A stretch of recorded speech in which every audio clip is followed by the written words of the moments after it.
Today, we'll start with something very simple, and something many users completely overlook. Over time, dust builds up inside your computer. The cooling system becomes clogged, airflow gets worse, and the thermal paste between the CPU and the cooler gradually dries out and loses its effectiveness. When this happens, the processor begins to overheat, and to protect itself, it automatically reduces its clock speed.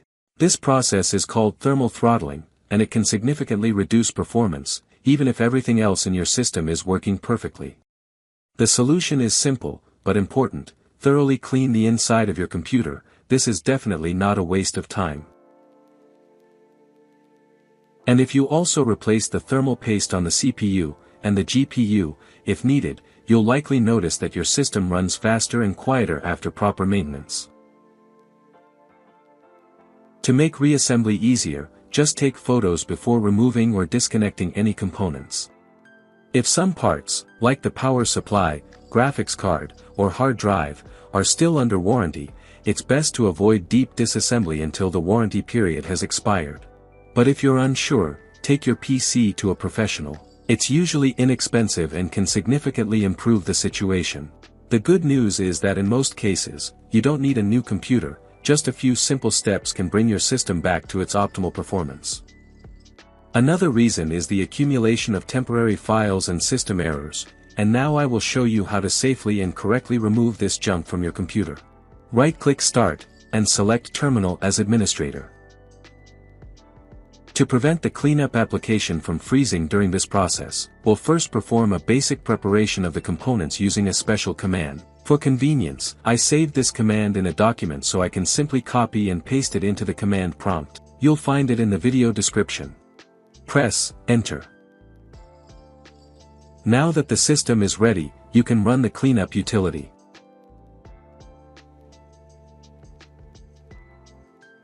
Enter. Select the C drive, and click OK. The program will scan everything Windows downloads and installs there. In the window that opens, the system will show you how many temporary files can be safely deleted. This includes the cache, old updates, and service files that are no longer needed, so you can review them and delete them all. Pay attention to the Downloads folder. If the necessary files are stored there, then move them to another location before starting the process. Click OK, and agree to delete these files. If you want to continue and perform a more thorough cleaning, press these keys on your keyboard. Type command. OK. In this window, select Drive C again. In the window that opens, click Cleanup System Files. Select Drive C, click OK, and the program will clean Drive C. The program window will open again, and now we can continue cleaning Drive C. Don't worry, these are essentially copies of all installed updates from Windows Update, and removing them is completely safe. All these steps taken together will significantly improve the situation, reduce disk clutter, and speed up your system. Over time, we install more and more programs. Messengers, launchers, cloud services, and software updates.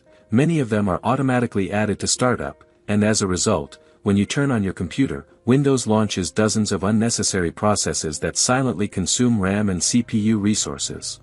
To reduce the overall load, right-click on the taskbar and select Task Manager. In the Processes tab, you'll see which applications Windows has already launched immediately after you turn on your computer, and how much resources they're consuming without your knowledge, even when you're not using them. In Windows 10, go to the Startup tab, and in Windows 11, click the tachometer-like icon on the left. To disable unnecessary programs, simply right-click them, and select Disable. This is completely safe. The programs aren't deleted, Windows simply stops them from starting automatically, without taking up any computer resources. So, if you're unsure, you can disable some programs, and once you figure out what works after a reboot and what doesn't, you can always go back and change them. After making the changes, it is recommended to restart your computer, and you will immediately notice that these processes are not running and your computer will become a little faster. The fourth reason is lack of free disk space. When the system drive is almost full, Windows cannot properly create temporary files or use the paging file, and this directly impacts system performance. If you have another physical drive, move large files to that drive and then delete these files on drive C. But if your drive C and D are two partitions on a single physical drive, then try expanding drive C by using the free space on drive D. To do this, right-click the Start button and select Disk Management. If you right-click drive C, you'll see that the Extend Volume option is grayed out, so we first need to prepare drive D for this procedure. Right-click drive D, and select Shrink Volume. In this window, we need to enter the required amount of space to add to drive C. To allocate 100 GB, I'm leaving 685 GB on drive D. Click Shrink, and we immediately see that drive D is split into two parts. According to the rules for interaction between volumes, the unallocated area must be to the right of drive C and adjacent to it. Otherwise, the partition between them will prevent drive C from expanding, and now I'll show you how to easily solve this problem. Right-click the unallocated partition, and select New Simple Volume.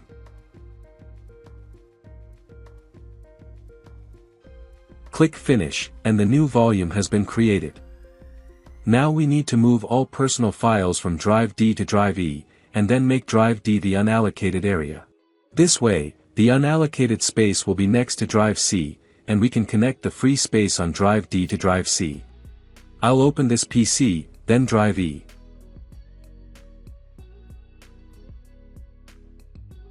Then I'll open drive D. And simply drag all the files from drive D to drive E.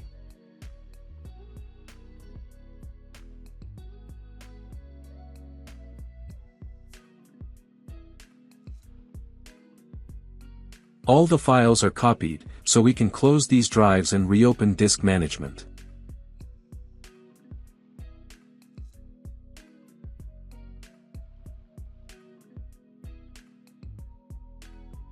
Right-click drive D, and select Delete Volume, if all your data is already on drive E. Click Yes. And now we see that drive D has become unallocated space, located next to drive C, and there are no obstacles to connecting this space to drive C. Right-click drive C, select Extend Volume, and click Next. I'll leave everything as is and click Next. The process is complete, and now you need to click Finish.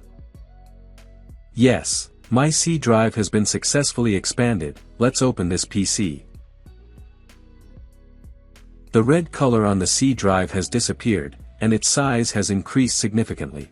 I hope this method helps you. And finally, reason number 5, aging hardware. If you're not ready to buy a new computer, upgrading your current system can make a huge difference. This is a separate big topic, and I will talk about it in another video. That concludes my video review. Don't forget to like and subscribe, it really helps the channel grow. Have a great day.